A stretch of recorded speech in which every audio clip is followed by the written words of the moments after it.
Hey y'all, how y'all doing? What's up? What's up?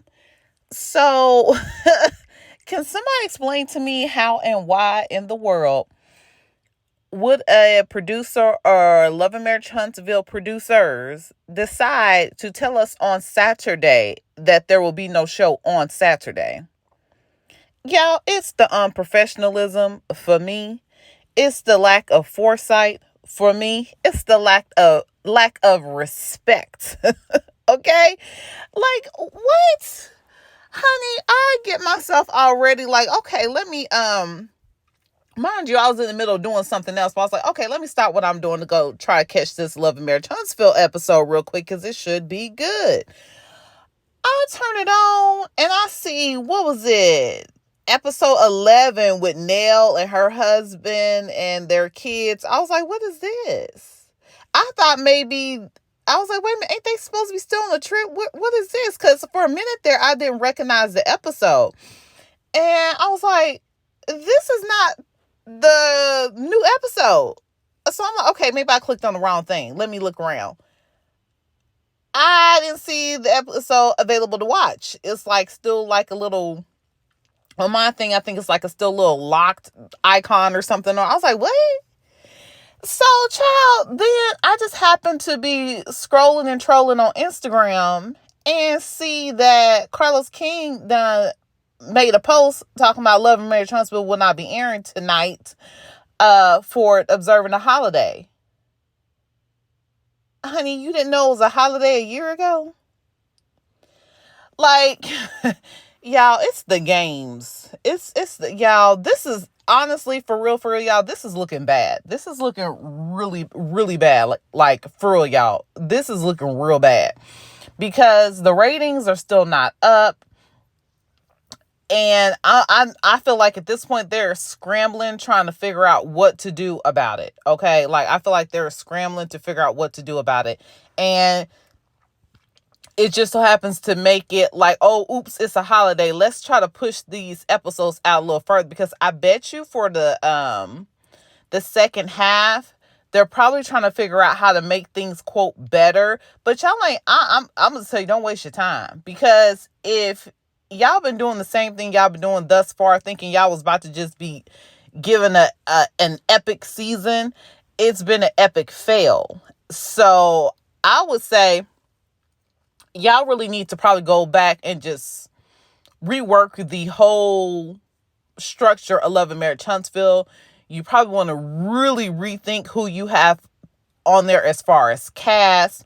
And y'all probably just want to take a nice little break and really, really get it together because the structure and form y'all have right now is not working. It's not appealing. It's not holding people's interest. Y'all made the big faux pas with thinking if y'all just have everybody come up on that show and say they don't like Melody or her fan base and it's going to be an epic season.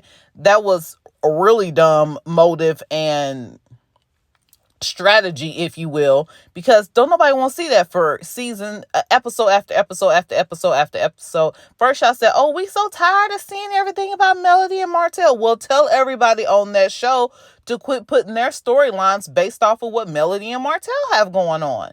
Create and develop your own storyline that's unique to you and your specific situation so that the emphasis will be on people being invested in each one of you all's individual stories.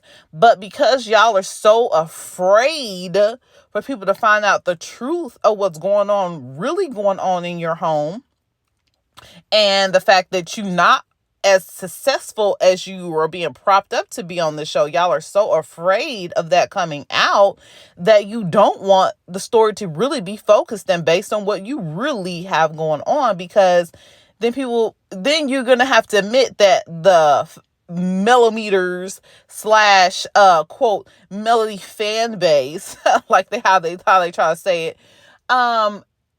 actually was onto something. I think the problem is we don't want to admit that. And it's not as much as the cast doesn't want to admit it, as much as it is Carlos King doesn't want to admit it. Because Carlos has a big ego.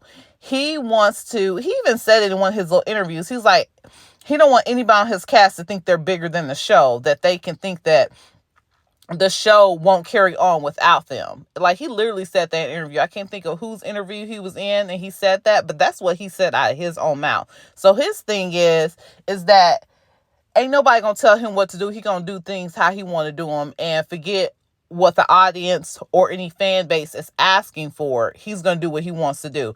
Now, that's cool if what you want to do is working. But when it stops working, you might want to give some consideration to other avenues and methods of proceeding. Even, especially when something's blatantly in your face that this is not working. So his mindset is that ain't nobody gonna tell him what to do and how to do it. And it's really making the whole show fail, because we need to see real storylines. We don't need to see how you are playing favorites on there and protecting some people, the Scotts specifically. For whatever reason, Tisha and Marceau, he has decided that those are going to be his little baby birds up under his wings, and he's going to cover them and protect them and carry them throughout every season.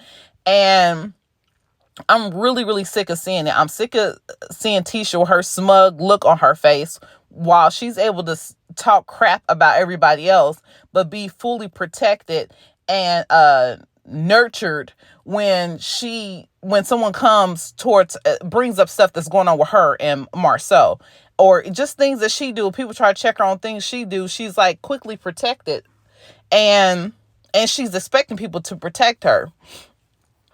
And it's annoying. It's very boring to watch that. So he's decided to protect Tisha and Marceau by all means necessary. And I think that mostly came from the fact that he doesn't like Melody. The same reason why he drugged Destiny back on the show is because he don't like Melody.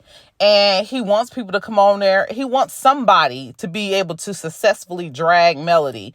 And the problem is that none of those people are able to drag Melody because they are the ones that ain't got their crap together. It's not Melody, it's them. And no matter how hard you try to pull some dirt up out of somebody to throw in Melody's face, it's not going to work. These people just don't have what it takes to be able to drag Melody. I mean, it's going to be a little more difficult than you think it's going to be, Carlos. You try to get Martell to do it, he did an epic, embarrassing fail. Destiny on there trying her very best, looking like a little scared cat thrown in a tub of water, trying her best to make Melody look bad. Tisha and Marceau on there looking like complete fools, trying to make Melody look bad. So it's like, Carlos, get over trying to get people to drag Melody. Let Melody be. Let her be great. If Melody's great, let her be great.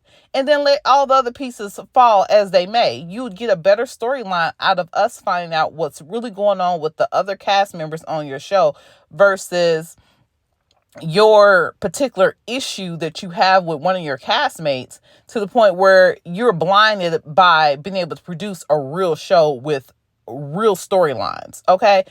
So y'all, anyway, that was a hot mess. It is a hot mess. I think it's going to continue to be a hot mess. And I really, honestly, I have to say, unfortunately, you all, I'm not surprised that this show was going the direction that it's going. And it's really unfortunate because I loved this show when it first came on. But I think after about season 5, I just started being like, this is looking a little strange. But yeah, it's just bad, y'all. It's overall, it's just bad. But I don't know what it's gonna take. I think this show is going to end up going the direction of Love and Marriage DC. It's just gonna decrease and decline till it's just not interesting for anyone to watch anymore. All right, y'all, that's all for me. Y'all have a wonderful day. I will chat with you guys later. And yeah, make an amazing day for yourselves. All right. Take care of yourselves, love on yourselves, love on your family, and make the most of today. All right, you guys, have a wonderful day. I'll chat with you guys later. Bye-bye for now.